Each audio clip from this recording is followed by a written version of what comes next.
Hello everybody, welcome to another episode of Erickson TV. Curtis here with Lauren. Hello Lauren. Hey Curtis, hey everybody. Hello Lauren, this is part 2 of last week's episode, which was titled "Owe the IRS Money? Good News." Right. And we're talking about the Obamacare penalty for the 2014 tax year that would go on to the 2014 tax year. We ended that video talking about a real quick example about how the penalty was calculated, and that it only applied, the only way the IRS can enforce it would be that if you had a refund coming and they would take the money out that way. So that was kind of unusual.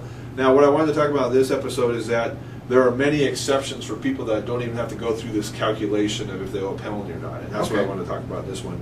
Some of these are interesting. Some of them are a little bit ambiguous. I'm not quite sure what they mean, but let's talk about that. So first of all, if somebody's income is below the federal income threshold, they call it, and that generally is $10,150 for singles. If you're married, filing jointly, if your income is $20,300 or less, and $13,050 for head of household. So, for most people, you know that's very low income. Right. So not a lot of people will probably meet that qualification.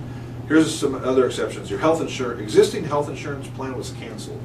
Oh, okay. Does that make sense? This one is you are considered to lack access to affordable minimum essential coverage. So, for example, if you work for an employee, you work for a company or for your employer plan is charging you, to be into the health insurance plan, and it's greater than the required monthly contribution exceeds 8% of your household income. Oh boy! Then you meet the exception. And how do you prove that? Well,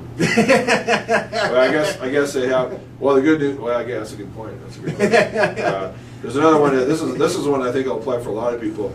You suffered a hardship in obtaining coverage. To qualify for this exception, you actually can get a hardship exception certificate issued by the insurance exchange that caused the problem in the first place. Oh, okay. How about this one? You only have a short-term coverage gap, and so that means is that perhaps during the year you had a gap in insurance, but when for whatever they mean a short time is, you got it fixed and you end up getting insurance. Okay. This is one that's interesting. You qualified for an exception based on religious grounds. Not sure what that means. No, I'm not sure what that means either. Maybe people will be finding religion. Then, of course, this one is really obvious. You are incarcerated. Yeah, okay, that makes sense. Member of an Indian tribe, or you aren't a U.S. citizen or national, or you are in the U.S. illegally.